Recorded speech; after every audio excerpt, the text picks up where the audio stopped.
I hired a fake girlfriend. Her name was Stella Grant, and she was better at it than the real thing. The agency said it would help my public image, build the brand, get me followers. I bought it. In this town, it's hard to tell what's real anyway. What I didn't count on was her being so good at it that I started to believe it myself. In front of the cameras, she'd lean her head on my shoulder, the warmth seeping through the fabric of my shirt. My heart would pound like a drum solo, but I'd just have to hold my smile. But then one day, she said a single, quiet sentence for the whole world to hear. And my world, with a deafening crack, shattered. "Mr. Vance, here are the details of the contract. Please take a look." Stella Grant slid the file across the table. Her fingers were long and pale, her nails bare. I glanced over the pages, a laundry list of rules and regulations. Things like we had to hold hands in public, but for no more than 10 seconds at a time. Things like she had to bring homemade snacks when visiting me on set to show how devoted she was. A smirk pulled at my lips. "Just make it look convincing. Don't blow our cover." She nodded, her eyes as still as a lake at dawn. "I understand, as long as the payment's clear." I scoffed internally. What was with the high and mighty act? She was just another person doing a job for cash. But when she looked up, her eyelashes fluttered. My throat suddenly felt tight.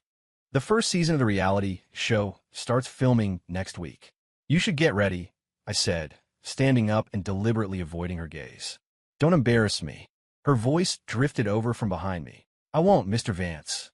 The way she said Mr. Vance made the back of my neck tingle. As I walked out, I cursed myself. "Leo, don't be an idiot." This was a transaction, all spelled out in black and white. But the curve of her cheek as she'd leaned down to sign the papers, it was just a little too gentle. I shook my head and got into the car. My agent, Marty, was already running his mouth. "This is it. The brand is locked in, devoted, low-key, romantic. The fans are going to eat this up." I just grunted, staring out the window. The city lights blurred past, just like the flicker I thought I'd seen in her eyes. "It's fake," I told myself 3 times. "It's all an act." The first day of filming was chaos. When the director yelled, "Action," Stella instinctively leaned a little closer to me. I caught the scent of her hair, faint, clean, not perfume. "Nervous?" I whispered, my hand hovering just behind the small of her back. She shook her head, her lips curving into a perfectly measured smile. "Not when you're here." She had her lines down cold, but when my fingers brushed against the fabric of her dress, I felt her flinch ever so slightly. The camera zoomed in as the host started the interview. "So how did you two meet?" I stuck to the script. A mutual friend introduced us. It was love at first sight. The words tasted like ash in my mouth. But Stella picked it up seamlessly. And he has the most amazing smile." She turned to look at me, her eyes sparkling. I froze for a second before I remembered my cue. "And you make even better coffee." Bullshit. I never had coffee she'd made. The script said she was a great cook, so I just riffed on it. But then she gave my hand a light squeeze. "Liar. You told me it was too bitter." I was speechless. Was this woman going off script? Out of the corner of my eye, I saw the director give us a thumbs up, signaling that the improv was working. I had to force a laugh. "Yeah, well, it's an acquired taste." During a break, I pulled her aside. "What was that? You're adding lines." She just blinked. "I was adding authenticity." "Aren't you satisfied, Mr. Vance?" I glared at her, but she just reached up and straightened my tie. Her fingers grazed my neck, sending a shiver down my spine. "The cameras are still rolling," she whispered, her tone all innocence. I gritted my teeth and let her finish. This whole act was starting to feel like a little too much. The show aired, and of course, it was a massive hit. We were the top 3 trending topics on Twitter.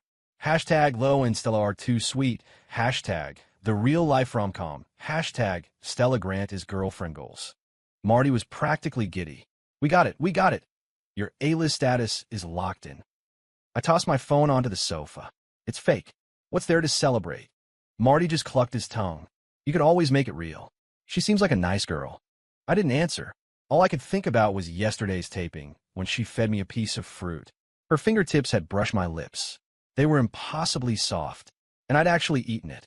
I'd even said it was sweet. What the hell was wrong with me? The doorbell rang. "I want to get it." Stella was standing there, holding a thermal container. "Visiting you on set.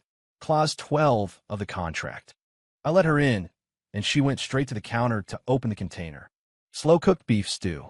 I let it simmer for 3 hours. The aroma filled the room, and my stomach rumbled betrayingly. You can actually cook. I was genuinely surprised. She handed me a bowl. It's a job.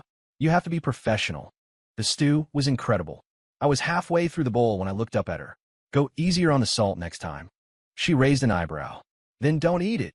But her hand reached out, naturally taking the bowl and refilling it for me.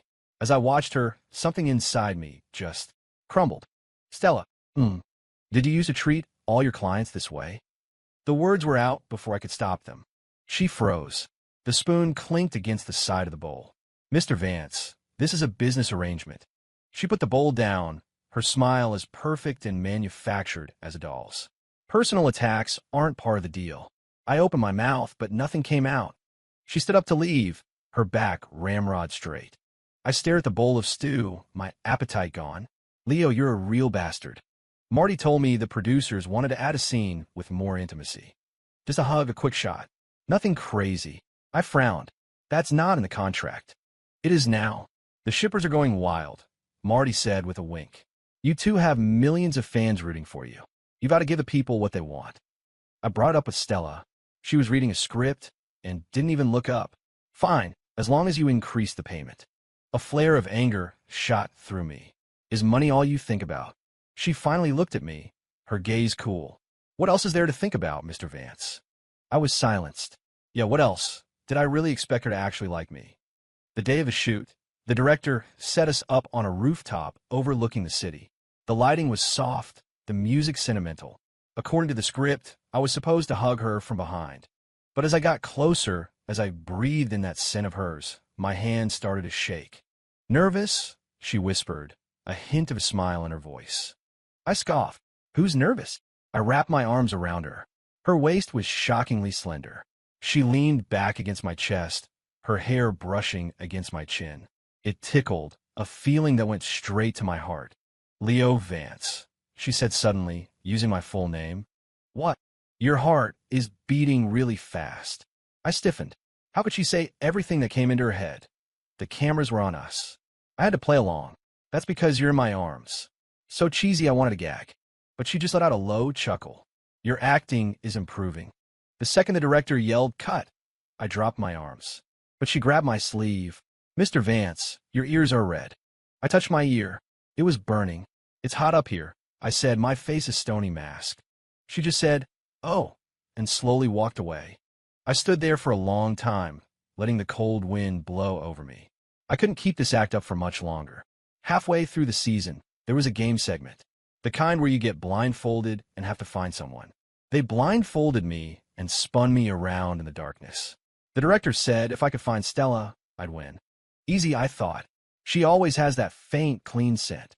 But I fumbled around, touching several people, and none of them were her, until someone gently took my wrist. The fingers were cool, the touch familiar. Found you, I said without thinking. I pulled off the blindfold. It was her. Her eyes were curved into crescents. How did you know it was me? I hesitated. I couldn't exactly say I'd memorized the feel of her hand. Just a guess. The host started teasing us, asking me to describe what her hand felt like. I made something up. It's slender. But Stella jumped in. He always says my hands are cold, so he's always warming them up for me. Esther the hair. When had that ever happened? The audience screamed, cooing about how sweet it was. I looked at her, and she gave me a subtle wink. After we got off stage, I cornered her. Were you improvising again? She pulled her hand away. Mr. Vance, the fans live for these little details. So, when did we ever hold hands to warm them up? We haven't yet, but we will, she said, as if it were the most obvious thing in the world. It's called foreshadowing. I had a laugh. You're really dedicated to the craft. She turned to leave, and I instinctively grabbed her hand. It really was cold, like a piece of ice. What are you doing? She turned back, glaring. I held on tighter. Warming your hand. Isn't that what you said I do? Her expression froze, and a blush crept up from her neck. I wanted to smile, so she could get flustered after all. Leo, you're getting way too into character, she said, pulling her hand free, her voice suddenly brittle. I looked at my empty palm, a hollow feeling spreading through my chest. Yeah, Maybe I really was. 6. Trouble arrived without warning. Some online trolls dug into Stella's past, revealing she wasn't some random civilian I'd swept off her feet. She was a struggling, no-name actress who took gigs like this for a living. The internet exploded. They called her a liar, a fraud, and they called me a blind fool for falling for it. Marty was pacing frantically. We have to release a statement. Distance yourself from her immediately. I stared at the screen, the hateful comments like 1,000 tiny cuts. Stella sat across from me, quietly peeling an apple. "You're not worried?" I asked. She finished peeling the apple and cut it into slices. "Would it help if I was? Are you really an actress?" She speared a slice with a fork and offered it to me. Couldn't make it, so I switched careers. I didn't take it. Why did you hide it? The contract didn't require a full resume, she said, putting the fork down. Are you terminating our agreement, Mr. Vance? I looked at her calm face and suddenly felt furious. Is the contract the only thing you care about? What else? She met my gaze, her dark eyes pinning me. Should I be concerned about how this affects you? She had me there. And yes, it was affecting me. Fans were leaving in droves. Sponsors were calling, demanding answers. But looking at her, what angered me more was that she didn't seem to care at all. I'll handle it, I said, grabbing my phone to call my PR team. But she placed her hand over mine. Don't bother. I'll fix this myself. How are you going to fix it? I'll release a statement, admit everything, and quit the show. Her tone was as casual as if she were talking about the weather. I shot to my feet. No. She looked stunned. Why not? I couldn't explain why. I just didn't want her to disappear like that. The contract isn't over yet, I said, using the lamest excuse I could think of. She smiled, but it was laced with mockery. Mr. Vance, the show's over. The word stung. Stella, what am I to you? My client, she answered instantly. The one who pays me. I stared at her, searching for any crack in her composure. There was nothing, not a single fissure. I stormed out, slamming the door behind me. 7. I didn't let her quit. I called in every favor I had, buried the story, and got the trending topic scrubbed. I released a statement saying I'd known about her past from the beginning and didn't care. The fans called me a lovesick fool, which, surprisingly, won some of them back. Marty said I was insane. I thought so, too. Stella kept visiting the set every day, bringing different food each time. It was as if nothing had happened. Until one night, I was filming a late scene, and she was waiting for me. I kept messing up my lines, my focus completely shot. When the director finally called a break, I saw her asleep in a chair off to the side. The set lights cast a soft glow on her face, her eyelashes making long shadows on her cheeks. She looked so peaceful. I took off my jacket and draped it over her. She didn't stir. My assistant whispered, Ms. Grant's been waiting for hours. A warmth spread through my chest, a feeling I couldn't name. She woke up just as I finished my last take. All done, she mumbled, rubbing her eyes. Yeah, let's go. I drove her home. The car was silent. When we pulled up to her apartment building, she unbuckled her seatbelt. Lau. Thank you. I paused. For what? The trending topics. The whole mess, she said, looking down. You didn't have to do that. I snorted. Can't have you running out on the job. Who would I do my scenes with? She looked up at me, and in the darkness, her eyes seemed to shine. Is it just a scene to you? My heart skipped a beat. What else would it be? She gave a small, sad smile, then got out of the car. I watched her walk away, then impulsively rolled down the window. Stella. She turned. Don't be late for filming tomorrow. I wanted to kick myself. What kind of stupid thing was that to say? She just waved and disappeared into the building. I sat in the car for a long time, not leaving until a light came on in one of the windows above. Leo Vance, you're completely screwed. 8. The producers set up a truth or dare segment. No script. Pure improv. I felt a knot of panic in my stomach, but Stella looked as calm as ever. The host started with me. Leo, what's one thing you love about Stella? I gave my prepared answer. She's kind, thoughtful, and she takes great care of me. Standard. Safe. Then it was Stella's turn. Same question. She looked right at me, her eyes crinkling at the corners. He's handsome, and he's rich. The audience roared with laughter. They loved the honesty. I couldn't even crack a smile. This woman, she never let me forget that this was a transaction. The next question was a landmine. Have you two thought about marriage? I froze. How was I supposed to answer that? Saying yes was a blatant lie. Saying no would break the fantasy. But Stella smoothly cut in. That depends on his performance. He's still on probation. The crowd ate it up. I was relieved, but also a little disappointed. During the game portion, the loser had to take a penalty. I lost. The penalty was to call the first person in my contacts and say, "I love you." I pulled out my phone. The first name was Marty. As I was about to dial, Stella reached out and stopped me. "Let's pick someone else. You'll give Marty a heart attack." The host jumped on it. "Then call Stella." The whole studio applauded. I looked at her. She didn't object. I dialed her number. Her phone rang. "Go on, Leo," the host urged, holding the microphone out to me. I looked into her eyes, and my own throat went dry. "Stella, yes." The words were stuck. Why did those three little words feel so heavy? She waited, her expression unreadable. I took a deep breath. "I love you." My ears were on fire. The audience screamed. But she just smiled. "I know." Three breezy, dismissive words. After the show, I grabbed her arm. "Just now. You were great." She cut me off. The audience reaction was perfect. I let go of her, a dull ache spreading in my chest. "Yeah, a great performance." 9. Marty said the final taping was critical. It was the big confession of love episode. "Get her a nice gift. Be sincere. We want this thing to trend for a week." I nodded, my mind a total mess. I went to a jewelry store to buy a ring. The saleswoman showed me the latest design. I stared at the glittering diamond, imagining it on Stella's finger. Would she like it? Or would she just calculate its cash value? When I got home, I found her waiting outside my door. "Why didn't you go in?" I asked. Her expression was serious. "Leo, we need to talk." My stomach dropped. Inside, she got straight to the point. "For the final episode, I want to change the script." "Change what?" "I want to add a scene where we reveal the truth." Her voice was steady. Viewers love a good plot twist. I stared at her. "What are you talking about?" "We tell everyone it was a paid arrangement," she said, looking right at me. "It'll generate way more buzz." I shot to my feet. "Are you insane?" "It's the perfect ending," she said, as coolly as if she were closing a business deal. "You walk away with your devoted image intact. I get my final payment. It's a win-win."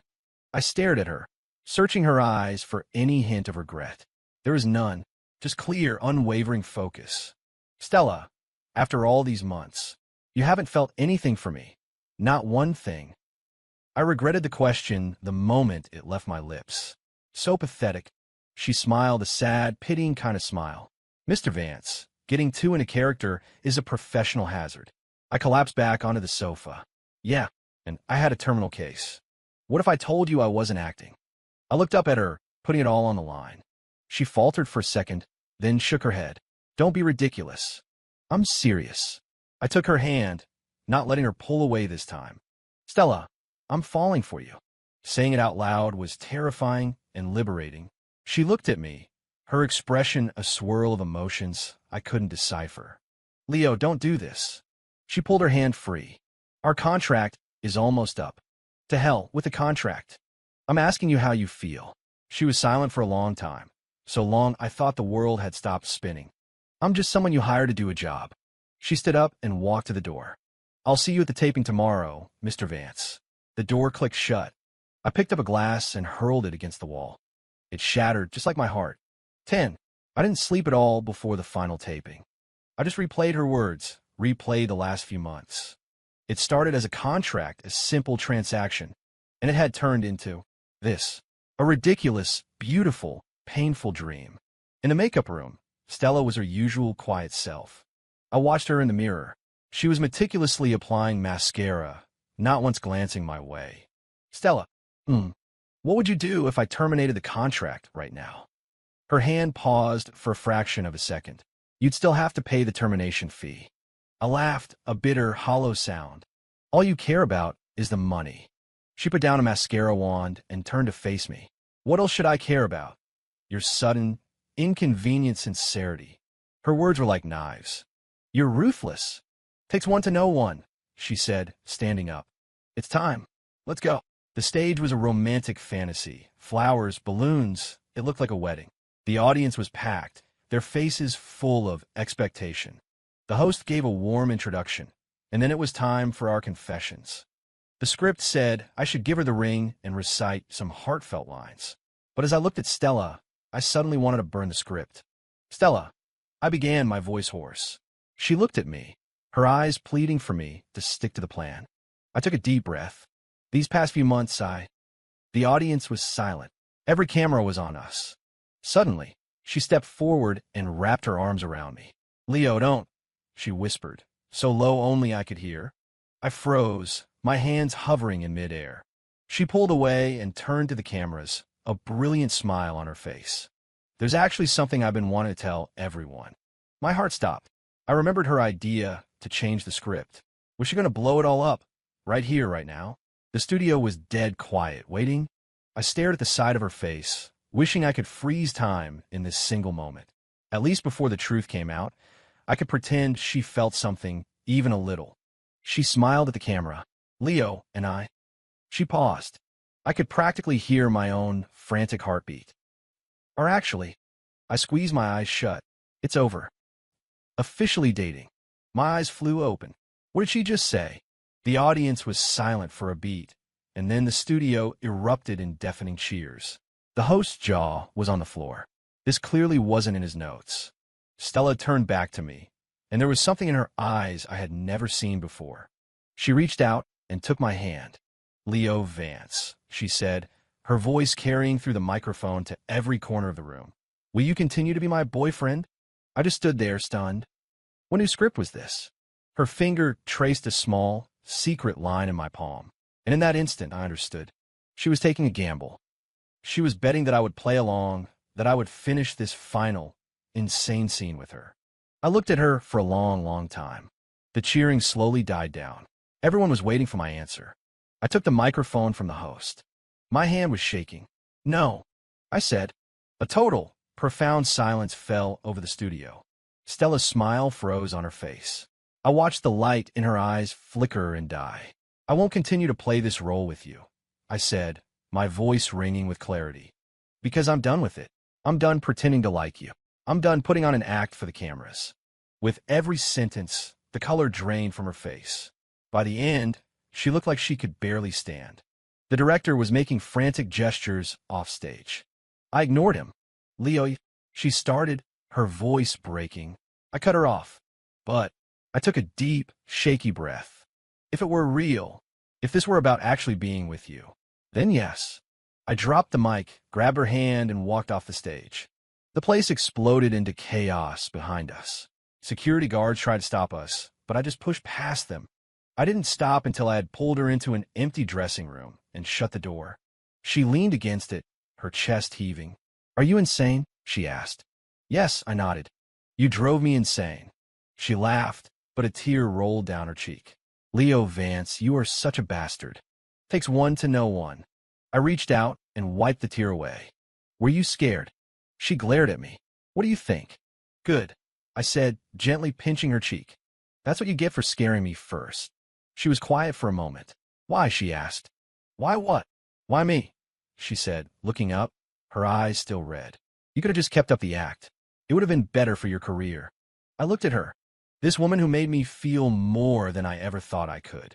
Because, I said, leaning in so close I could see the tiny teardrops clinging to her eyelashes. I can't tell the difference anymore. I can't tell what's fake and what's real. So I decided I'd rather it all be real. She didn't speak. She just stared at me. After a long time, she let out a soft sigh. Leo, you're going to regret this.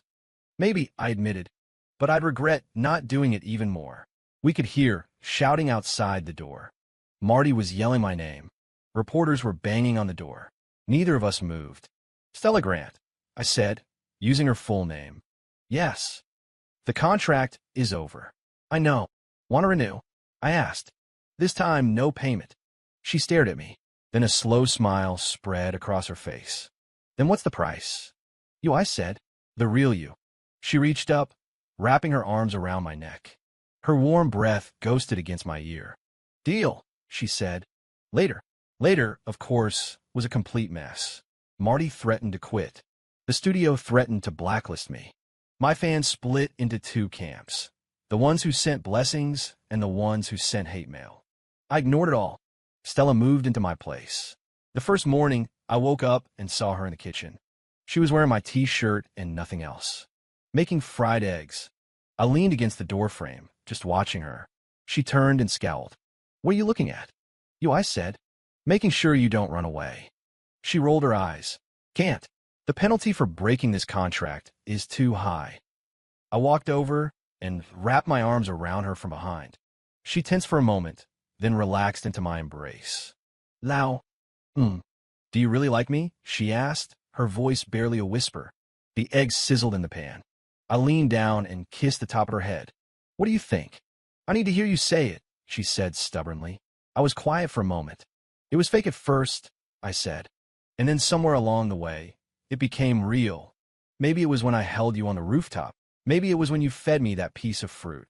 Maybe it was even earlier." She didn't say anything. She just slid the fried eggs onto a plate. "They're burnt," she said. "I don't care," I said. I turned her around to face me. "Stella, yes, I love you." This time there was no act. No cameras. No audience. Just the two of us. And the way her eyes started to glisten. "I know," she said. Then she shoved a piece of egg into my mouth. It was way too salty, but I ate every last bite. 3 months later, the storm was finally starting to pass. I paid a hefty fee to terminate my contract with the studio. Marty ended up staying. Said he couldn't stand to watch me self-destruct on my own. Stella landed a role in a small indie web series. The second female lead. She said she liked it that way. No need to pretend to be someone else. That night, we were on the couch watching TV. Her show came on. I watched her on the screen and felt a strange sense of disconnect. "What's wrong?" she asked me. "Nothing," I said. "I just think the real you is much more beautiful." She smiled, leaning her head on my shoulder. "Lau, if you could do it all over again, would you still have hired me?" I thought about it. "No." She sat up straight, glaring at me. "I would have just asked you out," I said. She settled back against me, her voice muffled. "Good answer." On the TV, her character was saying a line to the male lead. "It's all an act. Don't take it seriously." I turned off the TV. "Hey, why'd you do that?" she asked. "I don't like hearing you say things like that," I said, even if it was to someone else. She looked at me, then leaned in and kissed me. A light, soft kiss. "How about now?" she asked. "That felt real," I said. "Are you sure? Positive?" She smiled, her eyes curving into crescents. Exactly like the first time she'd done it for the cameras. But this time I knew. It was real. All of it. 1 year later, we got married. A small ceremony, just a few friends. Marty was my best man and cried harder than anyone. Stella wore a simple white dress, no makeup. She said she wanted it to be real. When we exchanged rings, my hands were shaking uncontrollably. She whispered, "Nervous, Mr. Vance?" I shot her a look. "Who's nervous?" "Then why are your hands shaking?" "It's cold." She smiled and took my hand in hers. A warmth spread from her palm into mine. It was nothing like the first time we held hands for the camera. This time, I wasn't counting the seconds.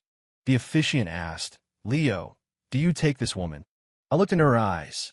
"I do." No hesitation. Then the officiant asked Stella. She looked at me for a long, long time. So long that Marty started to cough pointedly. "I do," she said. Her voice was quiet, but firm. I let out a breath I didn't realize I'd been holding.